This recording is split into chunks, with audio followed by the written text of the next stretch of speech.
This is Henry Chamberlain. I'm speaking with Van Jensen. We're going to be talking about Arca today.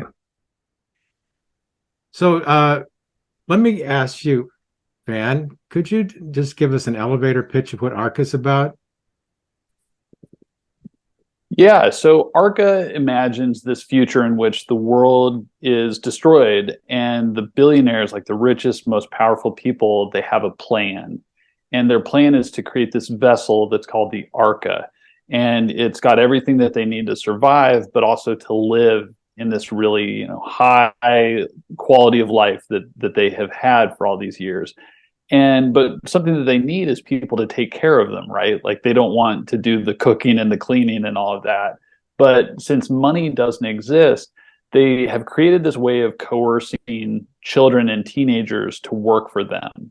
And the story follows this one teenager, Effie, as she starts to discover that the story that these billionaires are telling her, maybe it doesn't quite all add up. That's a perfect way to hook a reader in because it's become like a whole genre in itself. The 1% in charge of everyone, or not in charge, but everyone else is servicing the 1%. Yeah, it's such a cool story, and you've got the main character who seems very. I think of her as like a reluctant hero. She's quiet. She's kind of forced to push back. Can you say a little bit about Persephone or Effie, as she's known? Yeah, so Effie is exactly like you said. She is not someone who's just like looking for a fight at the start of the story.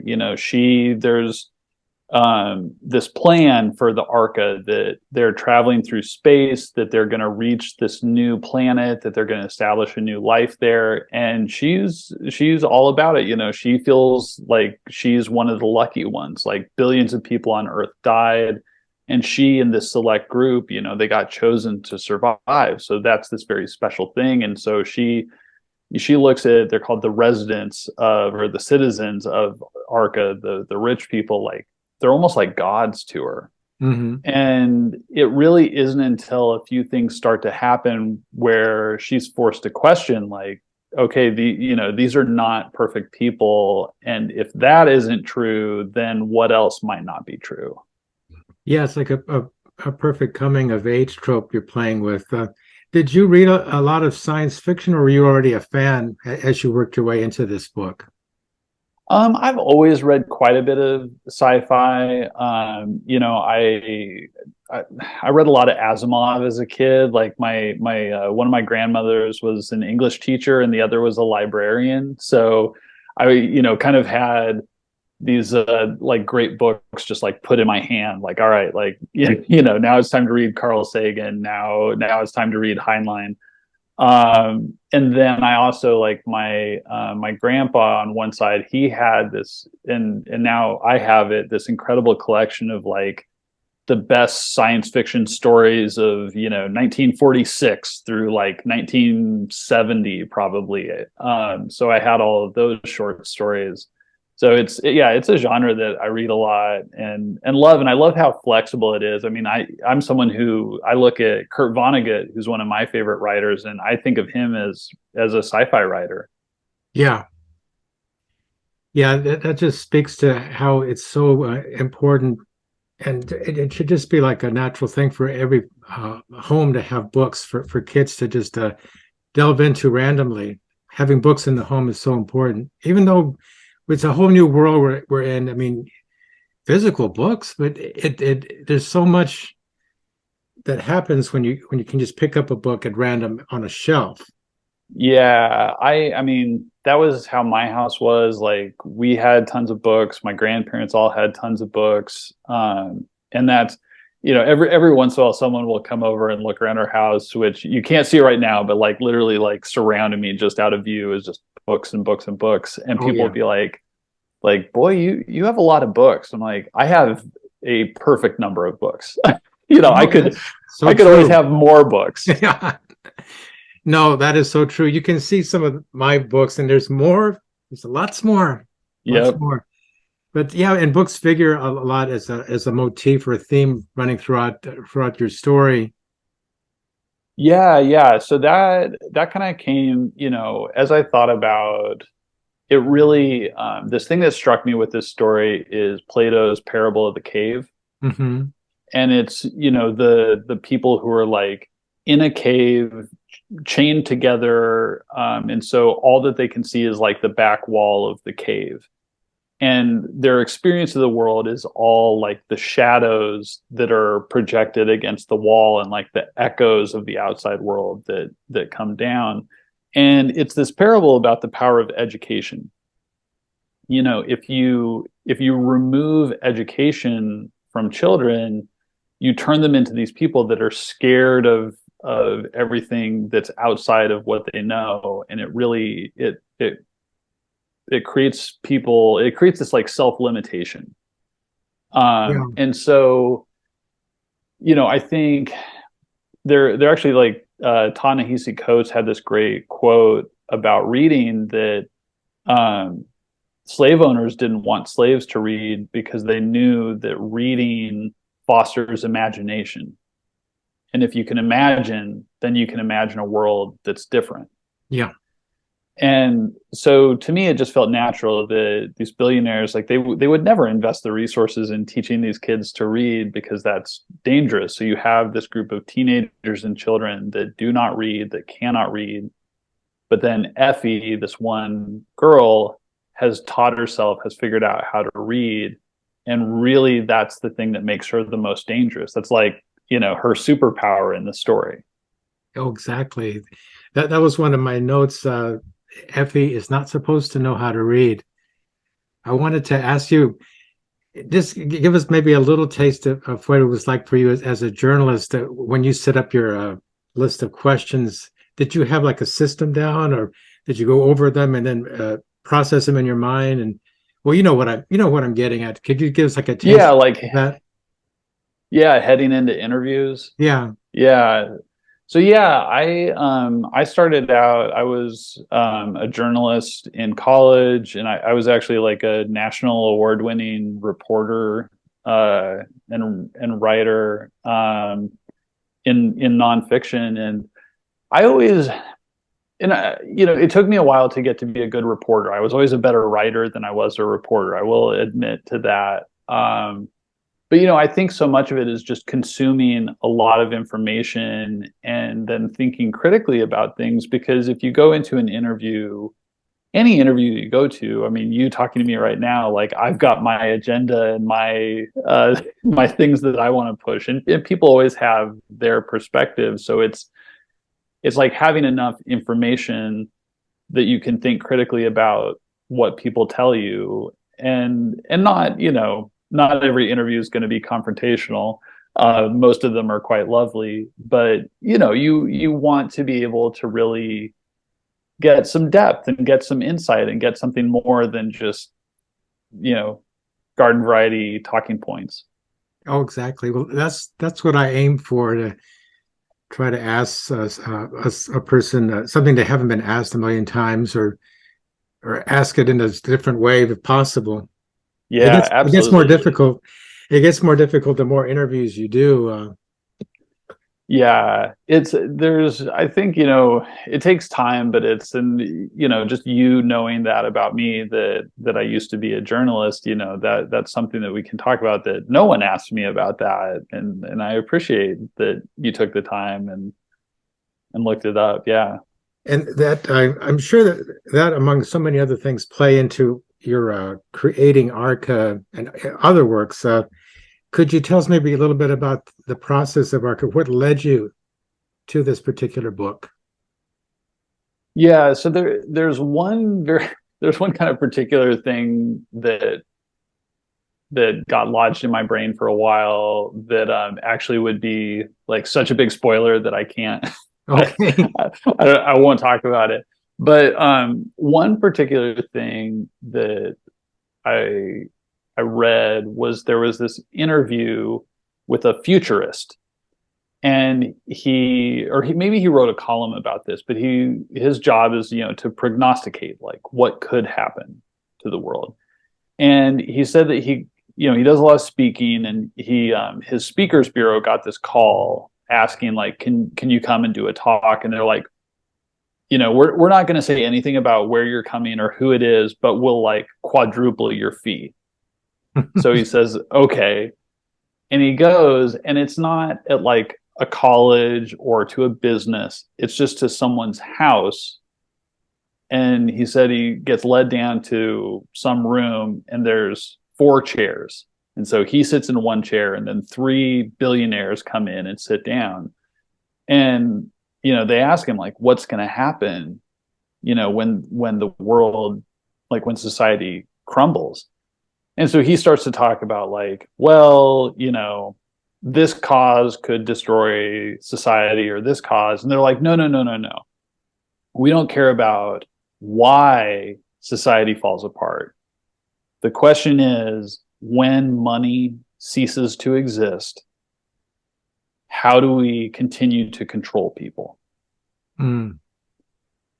And that was just so profound to me. And of course, people think about that. Like, if you're a billionaire and money becomes worthless, then all that you've built up is gone. So it was that, and then I kind of just like let ideas like bounce around in my head, and when a couple of them click together, that's when I really start to get excited, and that was kind of what happened with this book. It was just that, and then the idea of what would the actual mechanism be, kind of post-apocalypse, and then like Plato's cave, and those things all sort of like click click click together.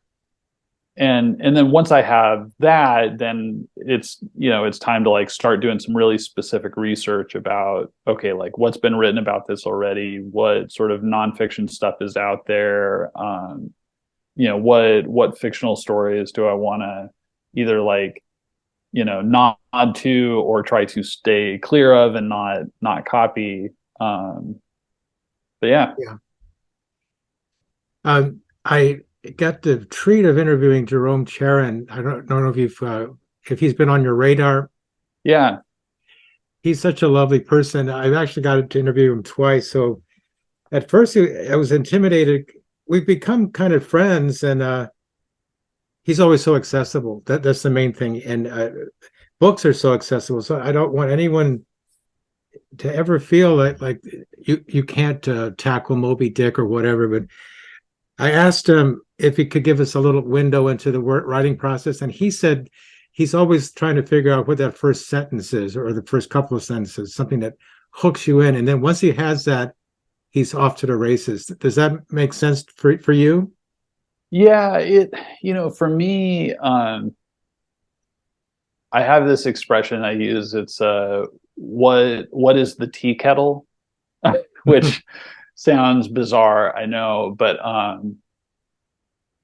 so when my wife and I bought our house, we were trying to decorate it, and this is more than a decade ago. And we figured everything out generally okay, except we couldn't figure out the kitchen.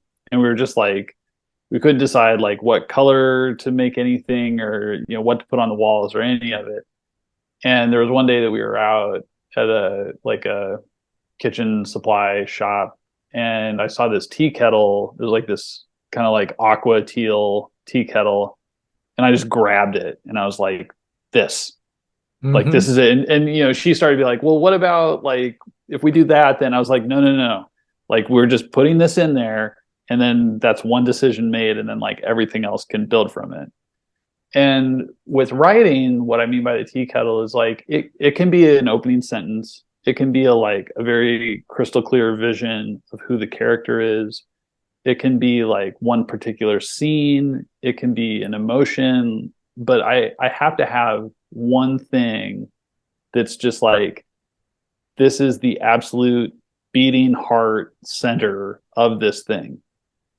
And then once I can really see that and know it, then it's like, okay, I can start to make decisions off of that and build out what this book is going to be.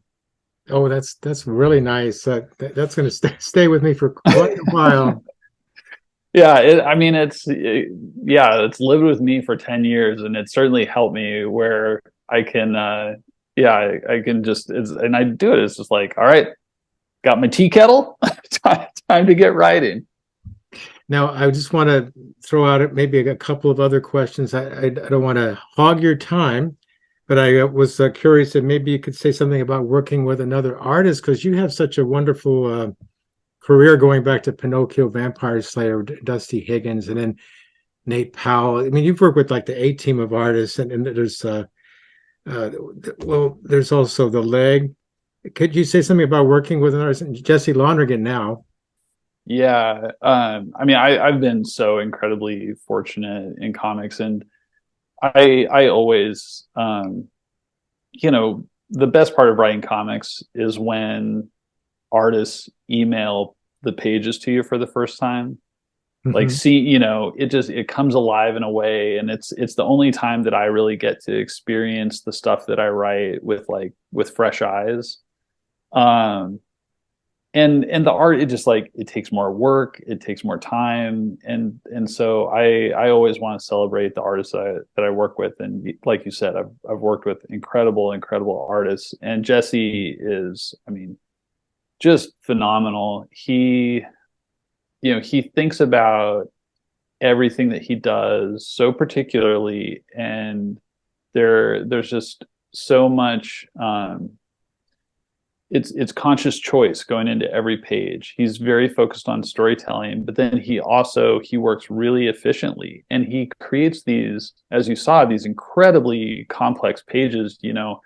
I would write a page that would have like 5 panels in it, and he would draw it with 17 panels. And normally it's the opposite. Artists are always like wanting to take a 5 panel page and turn it into a splash page. Not always, I should say, but that can happen. And sometimes reasonably so. But Jesse just really integrates design in a way that I think very few others do. And to see it usually that kind of approach is done in books that are a little more like slice of life, or a bit stuffy sometimes. And so Yeah. so Jesse, like, taking this really design centric approach and applying it to genre exciting comics is just, it's such a cool thing. And I hope that people are as blown away as I am by his work, because he deserves every bit of acclaim that comes his way. Well, I'll insert a few samples in this video. Yeah, I mentioned that in my review. The bookcases, the long shots. There's a lot, and there's one that has so many panels in it. I can't. There's more than one, and it's like it has a rhythm to it. The way he does that. So yeah, it's beautiful. And then Yeah. the colorists, and colors don't get enough credit. I hope I'm not butchering his name, Patricio Del Pecci. I Yeah. imagine for Jesse to see the color is like for you to see the art. Yeah, no, absolutely. Patricio did a fabulous job. And Jesse's work, I think, is so particular that it's not, you can't just take any approach with it. And so there was a really thoughtful approach taken to it. It's just got, the right degree of nuance and the right degree of boldness. So yeah, I'm extremely proud of how the book came together. And I should say too, IDW has, I think, really transformed itself as a company, and this originals line, it's got some fabulous people working on books, doing some really cool stuff. It's got great people behind the scenes, and they've just, I kind of was coming into comics in the late 2000s, and so I was sort of coming up just as like the classic Vertigo was sort of starting to disappear, right? Yeah. And I just always loved those books, and wished that I could create those kinds of books. And I feel like at IDW, I'm being given the space to and encouraged to do those kinds of books. I've got another ongoing series that'll be coming out, I think early 2024, that I'm super excited to talk about when the time comes, and they're really excited about. And it's just like I'm doing the exact books that I've always wanted to do. So I feel very fortunate. Yeah, I think IDW is going through a golden era right now, and why not do it if you can? You have, I mean, IDW has the resources, it has the energy, it has the talent. So yeah, it's amazing. Yeah, it's very cool to see, and just a good, yeah, it's like a good community of people, you know, creators that I've known for years and editors that I've known for years, as well as new people that I think just, yeah, really mesh together well. Well, I want to thank you for doing this. I feel like I know you because you've been on my radar for so long, and I've meant to interview you. Going back to Pinocchio Vampire Slayer, I don't know. We just two ships in the night. We sort of missed connecting, but we've done it now, and I thank you so much, Van. Oh, thank you for taking the time. I always, I, I've been at this for a while, but any time that anyone takes the time to read something that I wrote, to have, some real insight about it, to think about it anyway, it means the world to me. I mean, it's what it's all about. Thank you.